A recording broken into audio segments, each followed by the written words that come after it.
ज़िंदगी अल्लाह ताला का एक अनमोल तोहफ़ा है। तो जो आपने कहा कि सास भी कभी बहू थी, अनवारुल हक साहब उसमें है। मैं सियासी बयानात की बात नहीं करता कि नरेंद्र मोदी साहब ने क्या फरमाया। हमने उसी का कहा था कि गाजी मिल्लत की जो घर पे होने वाली करारदाद है उसकी तजदीद कर रहे हैं। वो तजदीद इस दफ़ा इंशाल्लाह ऐसी होगी कि आज़ाद कश्मीर की सियासत में ऐसा जलसा पहले नहीं देखा गया होगा। देखिए, supreme court of Azad Kashmir हमारे इंतहाई काबिल एहतराम मज़ीद जायद साहिबान जो है, हमें उनसे इंसाफ की तवक्को है।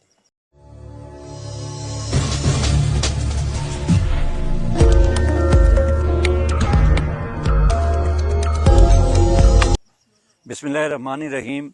मैं आपका मेज़बान सैयद मसूद गर्देज़ी मीडिया के प्रोग्राम बाखबर कश्मीर से हाज़िर हूँ।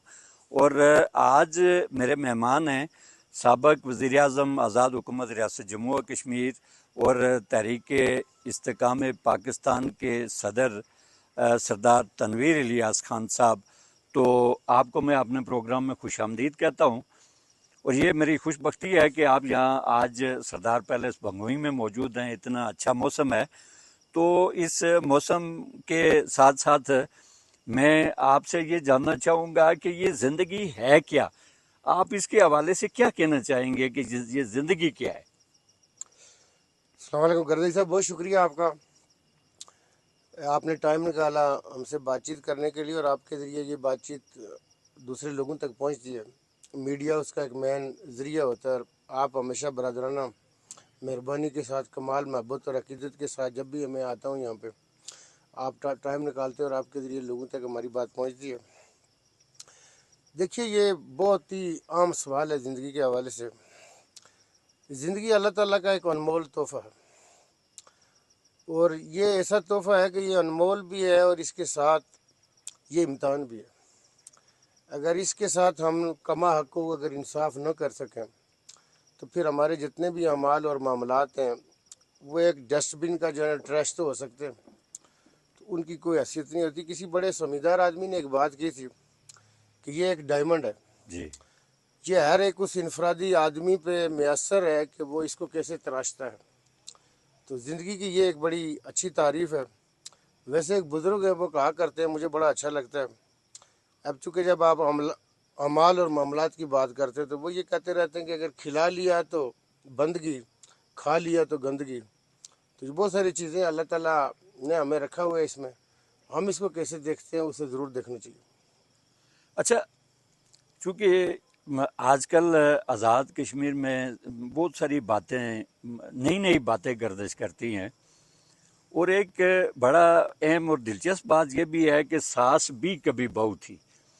तो क्या आप समझते हैं कि एक ये भी चीज़ बात गर्दिश कर रही है कि आज़ाद कश्मीर के 4 वज़ीर-ए-आज़म, साबिक़ वज़ीर-ए-आज़म, जिनमें आपका नाम भी है, मौजूदा वज़ीर-ए-आज़म भी हैं, सरदार अतीक खान साहब भी हैं, तो क्या ये सारे कोई बाम मिलकर कुछ इस तरह की जो सूरत-ए-हाल जो पैदा हो रही है, उस हवाले से आप क्या कहना नहीं, चाहेंगे? अभी आपने 3 गिनवाए, उसमें से एक तो अनवारुल हक साहब अभी साबिक़ नहीं है, तो मैं वो अगर मौजूदा है। आप वो मौजूदा है तो अगर आपने ये जो कहा उसमें कवर हो जाता है कि सास भी कभी बहू थी। ये मैंने सुना है हिंदुस्तान का कोई ड्रामा था, वहाँ से ये जुमला चला है।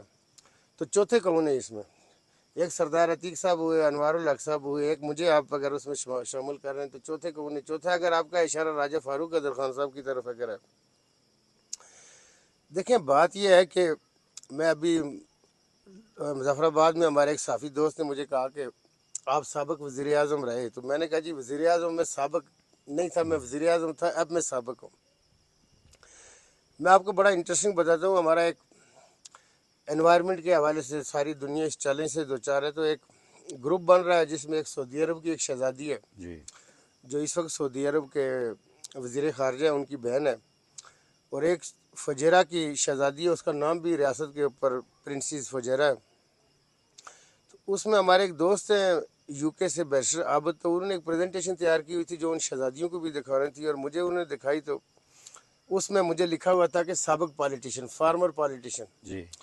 तो वो मैंने वहाँ पे भी उनको ये गुजारिश की कि जी, मैं फार्मर प्राइम मिनिस्टर तो हूँ लेकिन फार्मर पॉलिटिशियन नहीं हूँ, पॉलिटिशियन में। अब ये जो आपने बात की, देखें सियासत में बहुत सारे मामलात, जो भी वज़ीर-ए-आज़म की उस तक पहुँचा, यकीनी तौर पे राजा फारूक कादिर खान साहब, सरदार अतीक अहमद खान साहब और माई सेल्फ जो है ना, हम साबिक वज़राए आज़म में आते हैं। तो जो आपने कहा कि सास भी कभी बहू थी, अनवारुल हक साहब उसमें जो है ना, वो अगर उसमें उनको लें तो बुनियादी तौर पर देखिए सियासी मामलात में ये डिपेंड करता है कि रोड मैप क्या है, तरीक़ाकार क्या है और मतलब क्या तरीक़ाकार इख्तियार किया जा सकता है। तो सियासत में बहुत सारे इताद भी बनते हैं, बहुत सारे गठजोड़ भी होते हैं, बहुत सारी अंडरस्टैंडिंग भी होती है, लेकिन इस सारे मामलात के पीछे अगर लोगों की भलाई हो सकती हो, अगर कोई तामीरी काम हो सकता हो, तो सारे मामलात को हमेशा सियासी लोग पॉजिटिवली देखते हैं। तो चेमो को ये मुख्तलिफ हवालों से मुख्तलिफ जगहों पर चल रही होती हैं। इस हवाले से भी बिल्कुल राइटली आपने कहा, मुख्तलिफ लोग इस हवाले से अप्रोच भी करते हैं। तो सियासी मामलात में मेरा ख्याल है उसको सियासी अंदाज से देखना चाहिए। ठीक।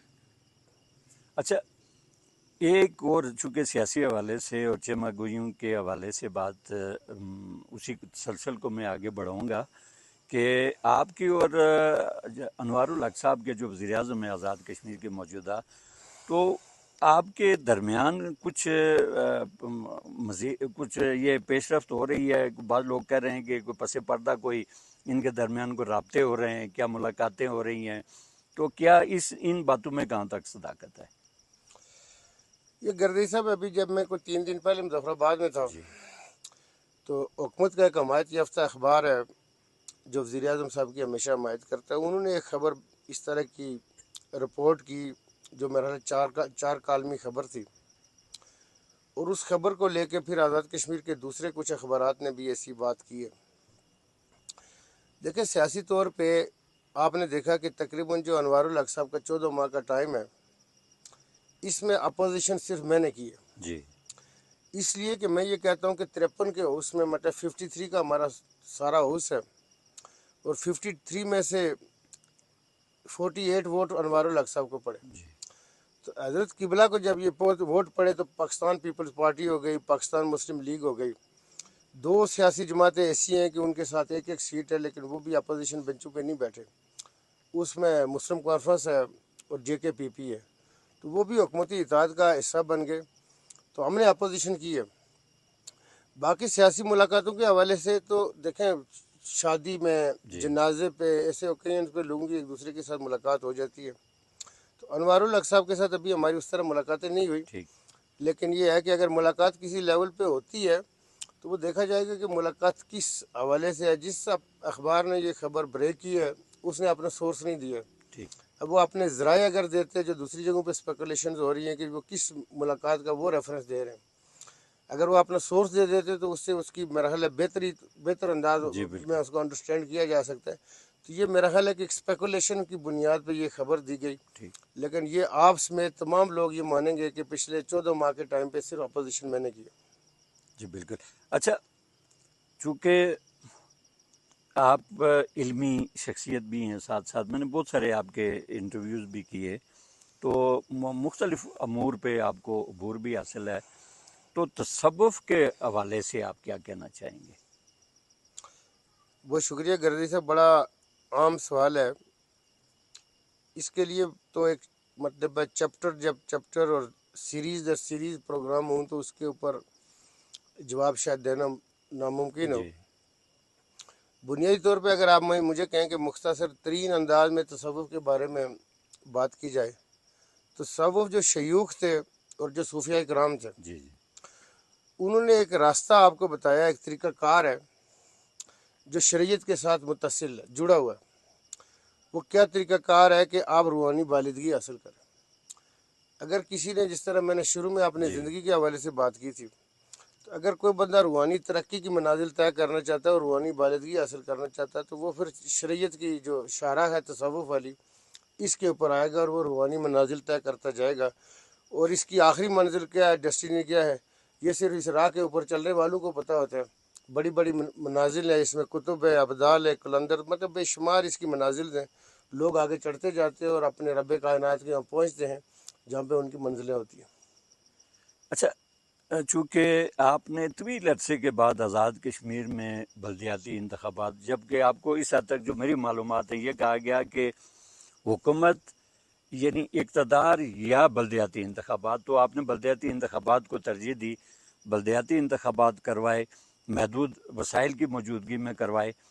تو آج کل بلدیاتی نمائندے مظفرآباد میں احتجاج پہ ہیں، اور شنید یہ بھی ہے کہ حکومت نے بھی ان کے لیے کچھ گرانٹ رکھی تھی، لیکن اس کے باوجود وہ احتجاج کر رہے ہیں. تو اس حوالے سے آپ کیا کہنا چاہیں گے؟ دیکھیں، میں یہ سمجھتا ہوں کہ بنیادی طور پہ بلدیاتی نمائندوں کو اگر حضرت قبلہ آن کر لیتے نا جی تو ان کے بہت سارے مسائل کا حل نکل آتا. دیکھیں، یہ جتنی بھی ایجیٹیشن یا پروٹیسٹ ہیں یہ جمہوری معاشروں کے اندر ہوتے ہیں، کوئی نئی بات نہیں ہے، میرے دور میں بھی ہوئے ہوں گے، لیکن اس کو اس حد تک نہیں جانے دینا چاہیے کہ انارکی کا مطلب جی ظہور ہو جائے اور انارکی نظر آنے لگے. جو بھی لوکل کونسل کا ممبر بیٹھا ہوا ہے وارڈ لیول پہ، اس کے پیچھے ووٹ بینک ہے، خواہ وہ 200 ووٹ ہے یا 2000 ووٹ ہے، وہ جی ووٹ ہے. اسی طرح ضلع کونسل کے جتنے ممبران ہیں، چیئرمین یو سیز ہیں، وائس چیئرمین ہیں، ان سارے کے پیچھے ووٹ بینک ہے. تو ہم نے ووٹ کو عزت دینی ہے، ووٹ کی تکریم کرنی ہے، اس کا ہم نے اکرام کرنا ہے کہ جی ووٹر کو آپ اہمیت دے رہے ہیں. تو اگر انہوں نے ان بلدیاتی نمائندوں کو اہمیت دی ہوتی تو بہت سارے معاشرتی مسائل ہی کھڑے نہ ہوتے. ہم نے ان کو دیوار کے ساتھ لگایا. جی جب ہم نے ان کو دیوار کے ساتھ لگایا تو وہ اپنے حقوق کے لیے اس وقت آپ دیکھ رہے ہیں کہ وہ دھرنے دیے بیٹھے، اور پہلے بھی انہیں دھرنے دیے. مطلب اس شدید گرمی میں جا کے مظفرآباد میں اس طرح دھرنا دینا، یا اس سے پہلے بھی مطلب دور دراز علاقوں سے یہ ڈیزل پٹرول اتنا مہنگا ہے، جی اپنے کرائے بھاڑے خرچ کر کے مظفرآباد پہنچنا، یا دوسرے اضلاع میں جب یہ پہنچتے رہے. تو میرا یہ خیال ہے جو ابھی آپ یہ خبر دے رہے ہیں، یا جی آج بھی ہم جب شام کو یہاں بیٹھے تھے تو بالکل. کسی دوست نے یہ عرض کیا کہ گورنمنٹ نے ان کے لیے کوئی 90 کروڑ کی یا 1 ارب کی کوئی گرانٹ جی منظور کی ہے. اگر ان کو یہ دے رہے ہیں تو اس کا ایک باضابطہ عزت والا طریقہ کار ہونا چاہیے کہ ان کو کنوے کیا جائے، ان کو بتایا جائے کہ جی ہم کس طرح آپ کو دے رہے ہیں اور ہم نے منظوری کر لی ہے، تاکہ وہ اس گرمی میں جو مظفرآباد میں بیٹھے ہوئے ہیں ان کے بھی بال بچے ہوں گے، ان کے بھی گھر والے ہوں گے، وہ اس بات کے منتظر ہوں گے کہ جی وہ واپس آئیں. پھر ان کے پیچھے ایک ووٹ بینک ہے، وہ ووٹر بھی دیکھ لیں. لیکن میرا اپنا یہ خیال ہے کہ اس میں حکومت تھوڑی سی اگر دل کشادہ کرتی جی اور سخاوت کا مظاہرہ کرتی تو اس کے لیے اگر آپ 90 کروڑ دے رہے ہیں تو اگر آپ نے 2 ارب بھی دے دیا تو کوئی قیامت نہیں آنی ہے. یہ بس سارے وسائل ٹیکسیشن آزاد کشمیر کے جو ہے اس کے اندر موجود ہیں. پلس اس کو یہ ہے کہ اگر انتظامی اختیارات بھی دیے جائیں تو اس میں یہ سمجھتا ہوں کہ حضرت قبلہ کی جو شملہ ہے جی وہ اونچا ہوگا، ان کی شان بڑھے گی، ان کی عزت میں اضافہ ہوگا، اور یہ لوگ اس بات کو یاد رکھیں گے. جس طرح ہم نے بلدیاتی الیکشن کروائے، لوگوں نے اس کو یاد رکھا ہوا ہے. اگر حضرت قبلہ بھی کوئی ایسا کام کریں گے تو میرا خیال ہے ان کی نیک نامی میں اضافہ ہوگا، اس میں نقصان نہیں ہوگا. اچھا، چونکہ کشمیریوں نے قیام پاکستان سے قبل 19 جولائی 1947 کو قرارداد علاق پاکستان منظور کر کے پاکستان کے ساتھ جن لازوال رشتوں کی بنیاد رکھی، ان پر قائم و دائم رہتے ہوئے آپ نے گزشتہ برس بھی 19 جولائی کو راولا کوٹ میں راولا کوٹ کی تاریخ کا ایک بڑا جلسہ کیا تھا، اور اب بھی آپ 19 جولائی کو راولا کوٹ میں جلسہ کرنے جا رہے ہیں.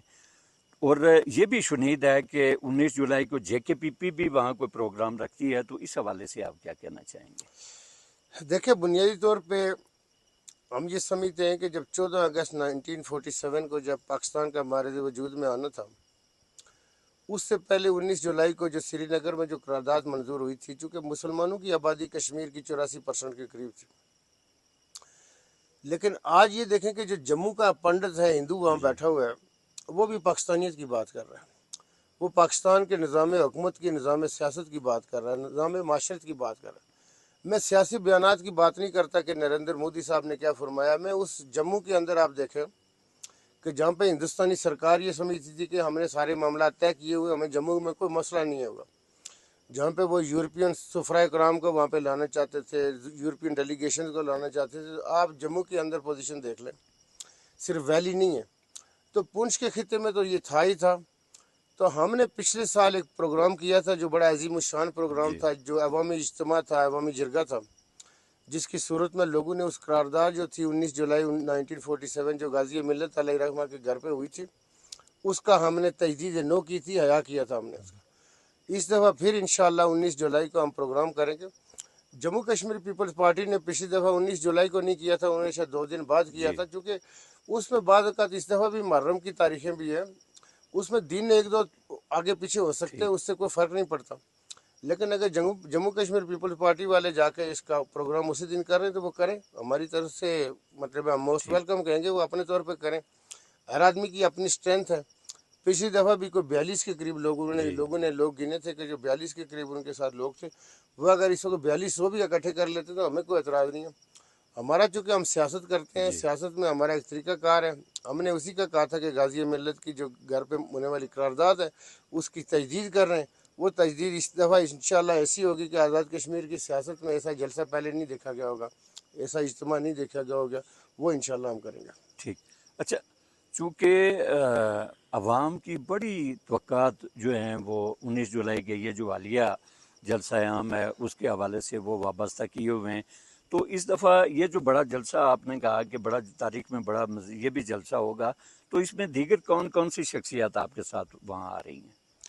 देखिए, एक तो ये है कि पिछले एक अरसे से ये कि बम फैलाया जा रहा है कि शायद आज़ाद कश्मीर की जो रियासती तशख़्ख़ुस है इसको कम्प्रोमाइज़ करके कुछ सूबाई स्टेटस दिया जा रहा है। तो मेरा नहीं ख्याल कि आज़ाद कश्मीर के रियासती तशख़्ख़ुस को कहीं कम्प्रोमाइज़ किया जा रहा है, चूँकि मौजूदा जो आर्मी चीफ़ हैं, जो सिपा सलार हैं हमारे, ये जब आए और इन्होंने पाकिस्तान आर्मी की जो है ना कमांड जब संभाली तो इन्होंने बड़ा वाज़ेह दो टोक अंदाज में ये कहा कि जी कश्मीर पॉलिसी पे कोई तब्दीली नहीं है। कश्मीर पॉलिसी वही है जो पिछले 76 साल से चली आ रही थी, कश्मीर के ऊपर हमारा मौक़िफ़ वही है। दो टोक अंदाज में ये बात की। बाद में यहाँ पे कोई बैंकों की चेक्स बुक्स छापी गई जो मुजफ्फराबाद रीजन से मुतल्लिक़ थी या पुंछ रीजन से, जिसमें एबटाबाद की बात हुई, कोई पिंडी की बात हुई। अब मुझे नहीं पता चूँकि ये जो बैंक है, कमर्शियल बैंक है, उनके अंदर अगर कोई चेक बुक छपती है या चेक बुक आती है तो उसका कोई स्टेटस हो सकता है। रियासती हवाले से इस हद तक किसी हवाले से कोई ऐसी बातचीत नहीं हुई। तो हमने इंशाअल्लाह, हमारा प्रोग्राम है, हम इंशाअल्लाह खुद इसके अंदर ख़िताब करेंगे। अगर ये है कि बाकी अगर लोगों ने इस हवाले से किसी दूसरी सियासी क़यादतों ने या लोगों ने हमारे साथ रब्ता किया तो उनको भी हम मोस्ट वेलकम कहेंगे। ये चूँकि इज्तिमाई बात है जी, ये चूँकि जो हम बात करें, लेकिन इसमें एक इनफरादियत ये है कि हमने 19 जुलाई 2023 को हमने गा गेगी से आगे बढ़े थे। जी, चूँकि गा गेगी इससे आगे इसलिए बढ़े थे कि आज़ाद कश्मीर का जो खित्ता है ये आज़ाद हो चुका है, इसके अंदर से अनसर्टेनिटी ख़त्म करें। फिर पिछली हुकूमतों ने जहाँ पे राजा फारूक अदर खान साहब की गवर्नमेंट ने बहुत सारे और भी काम ऐसे किए जो उनकी तारीफ़ करने के काबिल है। मैंने तारीफ़ की हमेशा उनकी, मैं चूँकि बड़ा जी, बिल्कुल। मैं खुले दिल से करता हूँ। शायद राजा साहब इतनी खुल के पता नहीं कभी उनने की हो हमारी कि नहीं की होगी, मैं उस तरफ नहीं जाता, लेकिन मैंने असम्बली के फ्लोर पे उनको सलूट किया था। उन्होंने एक अच्छा काम ये किया कि आज़ाद कश्मीर का आइन जो था ये 74 के अबूरी एक्ट के हवाले से जाना जाता था। राजा फारूक अदर खान साहब ने इसको एक आइन बना दिया। अब उस आइन की सूरत में जो है ना एक परमानेंट दायमी आइन बन गया है, और उसमें यह है कि बुनियादी तौर पे हमें इसको आइन के तौर पे लेके आगे चलना है, और उस आइन में आपके सारे रिश्ते वाजे हैं, सारे तरीक़ाकार वाजे हैं। तो बुनियादी तौर पे जो चीज़ हमने वाजे की कि आज़ाद कश्मीर एक परमानेंट टेरिटरी है, और इस परमानेंट टेरिटरी में हमने कहा गा गेगी नहीं चलेगा, हम पाकिस्तान है। ये एक ऐसा नारा है कि हमने कहा जी हम आगे चलेंगे, हमें आगे चलना है। यानी पिछले 75 साल से हम कह रहे थे कि गा होगा, कश्मीर बनेगा। हमने कहा जो आज़ाद हुआ ये पाकिस्तान है, लेकिन हमने कहा ये रियासत है, इसका शमला अपनी जगह पे है, इसकी इज्जत भी अपनी जगह पे, इसकी रिस्पेक्ट है, पूरा इकराम है, लेकिन ये रियासत है पाकिस्तान की। हमने जब ये बात वाजे की कि जी ये पाकिस्तान की रियासत ऐसे रहेगा, हमने कहा सैयद अली शाह गिलानी अलैहि रहमा, आप ये देखें कि पीछे मीरवाइज उमर फारूक साहब जब इतनी मतलब लंबे अरसे की मतलब नज़रबंदी के बाद बाहर आए, तो मैं जज्बाती आदमी हूँ, बड़ा खुल के बात करता हूँ। मैंने जब मीरवाइज उमर फारूक को देखा मेंबर के ऊपर, मुझे याद है कि मीरवाइज उमर फारूक के जब वालिद की शहादत हुई थी 40 साल की उम्र में, तो ये उस वक्त 14 साल के थे। तो मैं मेंबर के ऊपर देख के मैं भी रो पड़ा। मैं चूँकि इस हवाले से कोई कम्प्रोमाइज़ नहीं करता, तो वहाँ पे भी आप देखें कि मसरत आलम हो, शबीर शाह हो, यासीन मलिक हो, हुर्रियत के लिए बेशुमार लोग हैं। मतलब मैं सब के शायद मैं अक्सर ये कहता हूँ कि वो दरख्शिंदा सितारे हैं, और वो अपने अपने तौर पर हर आदमी जदोजहद कर रहा है। तो हमने गागेगी से इसको आगे बढ़ाया था। सैयद अली शाह गिलानी अलैहि रहमा ने जब ये कहा कि हम पाकिस्तानी हैं, पाकिस्तान हमारा है, चूँकि पहले हमारा जो सोशल मीडिया का एक्टिविस्ट है वो कहता था कि गाजी मिल्लत सरदार मोहम्मद इब्राहिम खान ने जब ये कहा था कि जी कश्मीर बनेगा, तो वो इमैच्योर थे, वो ज़्यादा सियासी बालग नहीं थे। तो मैंने कहा कि सैयद अली शाह गिलानी ने लोकसभा भी देखी, राज्यसभा भी देखी, 1970 की असम्बली में वो अपोजिशन लीडर थे, तो उनसे बड़ा सियासी मदबर नहीं था। तो उन्होंने भी ये कहा कि हम पाकिस्तानी हैं, पाकिस्तान हमारा है। तो ये एक मरतबा गाजी मिल्लत वाला नारा फिर नापुख्ता नारा नहीं था, उस नारे के अंदर पुख्तगी थी, जिसको अली शाह गिलानी ने बिस्तरे मर्ग के ऊपर ये कहा। बिस्तरे मर्ग की जो स्टेटमेंट होती है ना, डाइंग स्टेटमेंट जिसको कहते हैं, वो दुनिया में चैलेंज नहीं होती। तो उस हवाले से ये बात मैं समझता हूँ कि बड़ी अहमियत की हामिल है। तो तो हमने भी ये कहा कि जी हम पाकिस्तान हैं, और आज भी हमारा स्लोगन यही है कि हम पाकिस्तान हैं। और इस हवाले से अगर किसी पॉलिटिकल पार्टी के कोई लीडर, कोई कायद, कोई हवाले से हुकूमती वज़रा इकराम, मशीरान उज़ाम कोई भी आना चाहेगा इसके अंदर बात करें, हम उसको बिल्कुल गले लगाएंगे, मोस्ट वेलकम करेंगे। अच्छा, चूँकि आपकी वजारत उज़्मा से अलहदगी और उसके बारे में आज़ाद कश्मीर की बड़ी अदलिया जो है अदालत उज़्मा में तवील अरसे के बाद आपकी एक तारीख थी गुज़श्ता दिनों, तो उसे आप क्या तवक्का रखते हैं और आप क्या समझते हैं? इस हवाले से आप क्या कहना चाहेंगे? देखिए, supreme court of Azad Kashmir हमारे इंतहाई काबिल एहतराम मज़्ज़ जायज़ साहिबान जो है, हमें उनसे इंसाफ की तवक्को है। जब भी इंसाफ का मामला होता है, जो अदालत का जो सबसे हाईएस्ट फोरम होता है, तो वो supreme court of Azad Kashmir है। जी, तो हम इंसाफ की तवक्को रखते हैं, यही उम्मीद है, और यही आपसे भी गुजारिश करेंगे कि यही आप भी तवक्को रखें। बहुत शुक्रिया। इंशाल्लाह। बहुत शुक्रिया। आज के लिए बस इतना ही। आइंदा एक नई खबर के साथ, एक नए प्रोग्राम के साथ आपकी खिदमत में फिर हाज़िर होऊंगा। तब तक इजाज़त दीजिए। अल्लाह ने के बा।